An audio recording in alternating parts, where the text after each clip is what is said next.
Bonjour et bienvenue sur Creavetti. Aujourd'hui, j'aimerais vous faire découvrir le point alvéole. C'est un point qui est souvent utilisé en layette, mais je pense qu'on peut l'utiliser aussi pour réaliser des écharpes, des snoods ou des couvertures. Donc ici, j'ai utilisé une grosse laine, mais vous pouvez utiliser ce point avec de la laine layette par exemple. Donc ici, j'utilise des aiguilles numéro 5. Sachez qu'il y a plusieurs méthodes pour réaliser ce point et aujourd'hui, je vais vous montrer la mienne.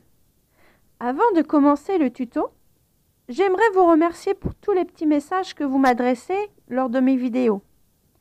Certains me touchent beaucoup et je vous en remercie. Maintenant, nous allons passer à la réalisation de ce point. Donc, pour commencer le point, j'ai monté un nombre de mailles paires.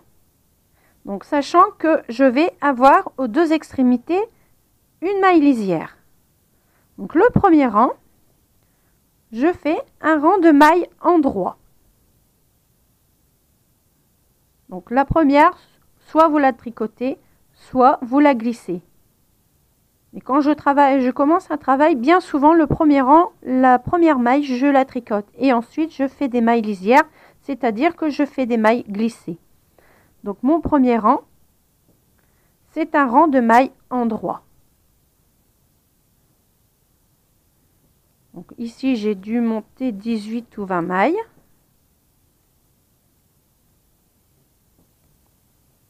Donc j'arrive à la fin du rang.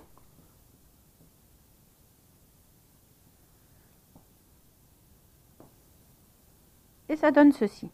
Donc, je retourne mon travail et nous allons commencer maintenant le point. Donc le premier rang, je commence pas le point directement car si je le commence directement, mon travail va se retrouver à l'envers. Donc c'est pour ça que je fais un premier rang de mailles endroit. Donc la première maille, une maille glissée.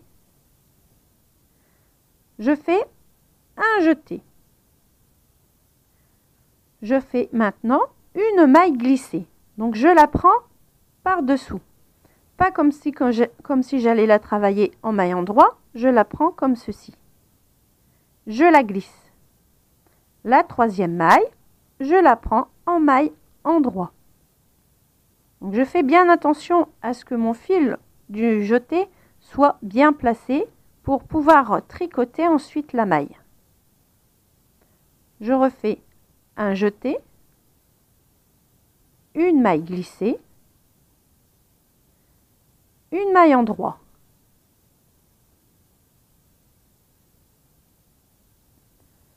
Un jeté, une maille glissée, une maille endroit. Donc, vous voyez, je prends bien la maille comme ceci en dessous. Donc, je continue de la même façon jusqu'à la fin du rang. Le jeté, une maille glissée, une maille endroit.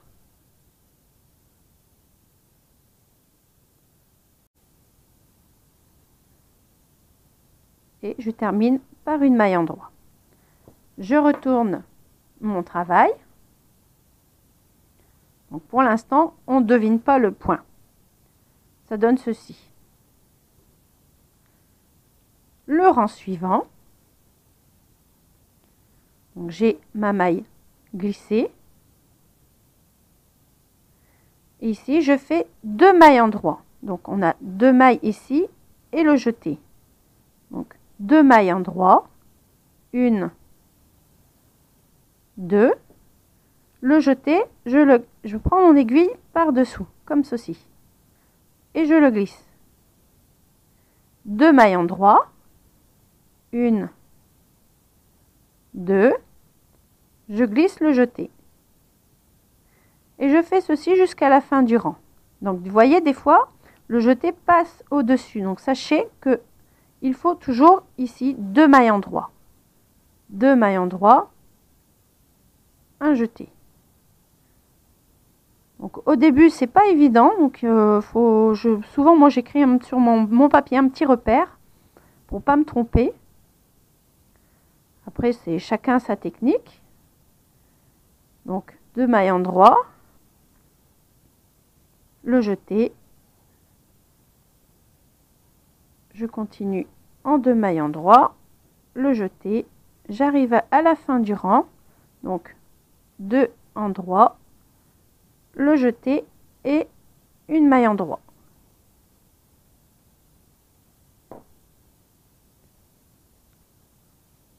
Ça donne ceci. Je retourne mon travail et je continue. Donc là, je fais une maille glissée. Je la glisse comme ceci. Et là, je me retrouve avec le jeté et une maille. Donc là, les deux, je les prends ensemble en maille en droit. C'est-à-dire que je glisse mon aiguille sur la maille, je passe au travers du jeté et je fais une maille en droit. Je fais un jeté, une maille glissée. Je me retrouve avec les deux mailles ensemble, c'est-à-dire le jeté plus la maille. Donc je fais 2 mailles ensemble, 2 mailles en droit, un jeté, une maille glissée. Et là, je prends les deux ensemble en maille en droit. Le jeté, glisser. Donc, quand je passe mon fil, je fais bien attention à ce que le fil passe bien au bon endroit. Donc qu'il ne soit pas ici pour le rang suivant, ça va être embêtant. Je vais avoir du mal à me repérer. Donc je fais bien attention à ce que mon jeté soit bien placé. Le jeté, le glisser. Bon, c'est un petit repère pour mes mots techniques. Moi, je vais jeter, glisser ensemble. C'est pour me repérer. Hop, je glisse. 2 ensemble.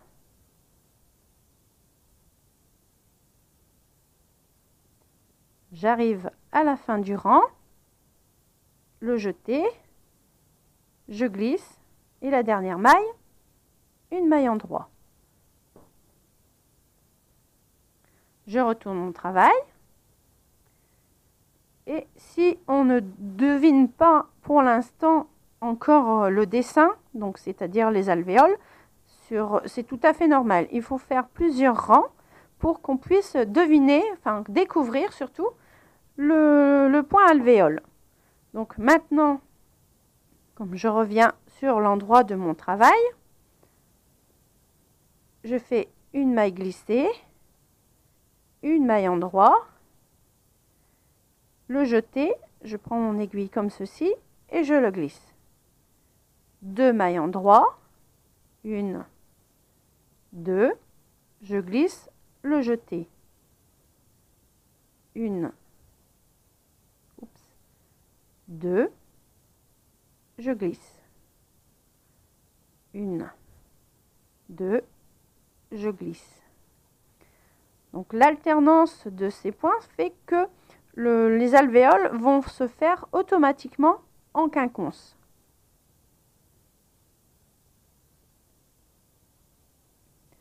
Une, 2, 1, 2, je glisse, 1 et 2. Donc à chaque fois, je vous montre ce que cela donne. Donc, je retourne mon travail et je recommence. Donc là, je fais attention, j'ai ma maille glissée et je repère, je vois que les mailles ensemble sont ici. Donc je vais faire une maille pour ma maille lisière, je vais faire un jeté, une glissée, 2 ensemble. Donc à chaque fois quand vous arrivez sur l'envers du travail, vous repérez les mailles ensemble et vous savez comment il faut commencer ensuite. Donc ici, la maille glissée. Mes 2 mailles ensemble sont ici. Donc là, normalement, je dois avoir ma maille glissée. Donc je fais un jeté, la maille glissée. Et ensuite, je prends les 2 mailles ensemble.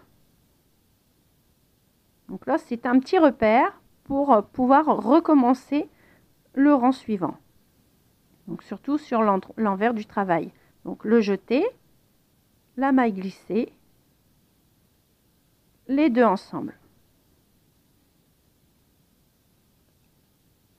Donc quand je fais les 2 ensemble en maille endroit, je fais toujours attention à ce que mon fil soit toujours bien placé. Et je répète ces rangs jusqu'à ce que j'obtienne la longueur que je désire. Donc là, glisser, les 2 ensemble.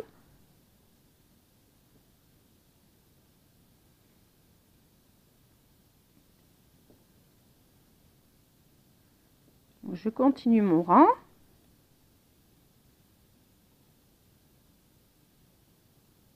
Voilà. Donc c'est un point, c'est vrai qu'il faut s'entraîner avant de commencer votre travail. Donc je vous conseille de réaliser un échantillon, voir ce que cela donne et de rentrer un petit peu le point dans la tête. Donc voilà. Donc là, on va commencer à deviner le dessin. Donc l'envers du travail et l'endroit. Donc après quelques rangs, ça va donner ceci. Donc c'est un point assez, je le qualifierais de point en 3D parce qu'il est assez mousseux et plutôt joli. Ça change du point qu'on réalise d'habitude. Mon tuto est maintenant terminé. J'espère qu'il vous a plu et surtout qu'il vous sera utile. Je vous donne rendez-vous pour un prochain tuto et bon tricot!